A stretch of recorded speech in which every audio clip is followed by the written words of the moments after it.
మా వారైతే ఈసారి అయితే డిమార్ట్ నన్ను అయితే తీసుకోలేదండి. నువ్వు వస్తే అనవసరమైన వస్తువులన్నీ తీసుకుంటావు, అవసరమైన కొన్ని తీసుకుంటావు, అనవసరమైన అయితే 10 తీసుకుంటావు, ఎందుకు వద్దులే అనేసి వెళ్ళాడు.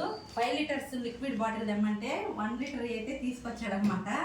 ఇది ఫస్ట్ టైం మా ఆయన వారు చేసిన మిస్టేక్. ఏమైతే 4 బాటిల్స్ తెచ్చా కదా, యూజ్ చేసుకున్నారనమాట. ఆయిల్ ప్యాకెట్స్, క్యాన్ తీసుకొచ్చేవాళ్ళు. ఈసారి అయితే ప్యాకెట్స్ అయితే తీసుకొచ్చారు. నేను చెప్పినవి అయితే కొన్ని అయితే మిక్స్ చేశారండి. కొన్ని ఇవి రేషన్ సర్కిల్ అయితే కొన్ని మిక్స్ చేశారు, కొన్ని అయితే తనకు గుర్తున్న వరకు అయితే తీసుకొచ్చాడు అనమాట.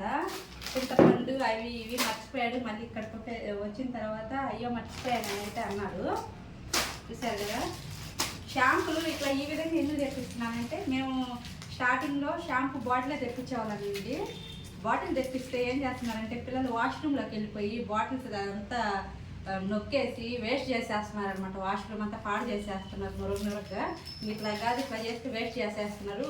ఒక 1 వీక్ కూడా రానివ్వడం లేదనమాట పిల్లలు. అందుకోసం ఇట్లా ఈ విధంగా షాంపూలు తెప్పిస్తే తలస్నానం చేసేటప్పుడు నేను ఇట్లా ఈ విధంగా కట్ చేసి ఒక్కొక్కటి పోస్తాను అనమాట. అందుకోసం ఈ విధంగా షాంపూలు అయితే తెమ్మని చెప్పాను. ఇవి ఆయిల్ బాటిల్స్ అయితే ఇవి దేవుడికి దీపరాజన ఆయిల్ అండి, కొబ్బరి నూనె బాటిల్. వీటి వరకు అయితే తెచ్చాడు. ధూప్ స్టిక్స్, ఈ సోప్స్ ఎక్కువే తీసుకొచ్చాడు ఈసారి అయితే. ప్రతిసారి కూడా ఒక 10 వరకు తీసుకొచ్చేవాడు అనమాట. ఈసారి అయితే ఒక 15-20 దాకా తెచ్చినట్టున్నాడు.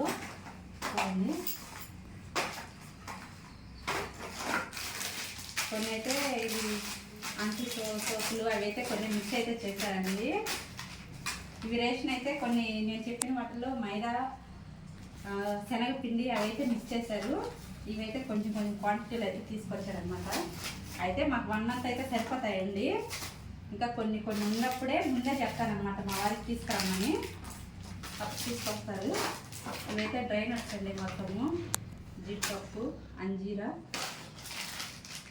ఎండు ద్రాక్ష. ఇవి పప్పు చేసుకున్నప్పుడు ఉప్పు మిరపకాయలండి, ఇలాచి. ఇవైతే పూజకు ఉపయోగించే వత్తులు, బెల్లము, వంట కూడా. ఇప్పుడు ఇవి మర్చిపోయి మళ్ళీ రిటర్న్ ఇక్కడ దగ్గర తీసుకొచ్చారనమాట, మా పక్కన షాప్లో. మర్చిపోయాను, గుర్తులేదనేసి. ఇవండి మా మంత్లీ రేషన్ అయితే. వీటి కాస్ట్ ఎంత ఉంటుందో సుమారుగా మీరైతే కామెంట్ చేసేయండి. నేనైతే ప్రతి ఒక్కరికి కూడా రిప్లై ఇస్తాను. డిమార్ట్కి ఈసారి తీసుకోపోవడానికి కారణం అయితే అదే అండి, మెయిన్ రీజను. మీరు ఈ సరుకులు రేషన్ కింద స్టోర్లోనే కాకుండా పైన ఫ్లోర్ కూడా వెళ్ళిపోయి అనవసరమైన బట్టలు కానివ్వండి, ఇవి డబ్బాలు, బాక్సులు అట్లాంటివన్నీ తీసుకుంటున్నాను అనేసి ఆయన ముందు జాగ్రత్త పడ్డారనమాట ఈసారి అయితే.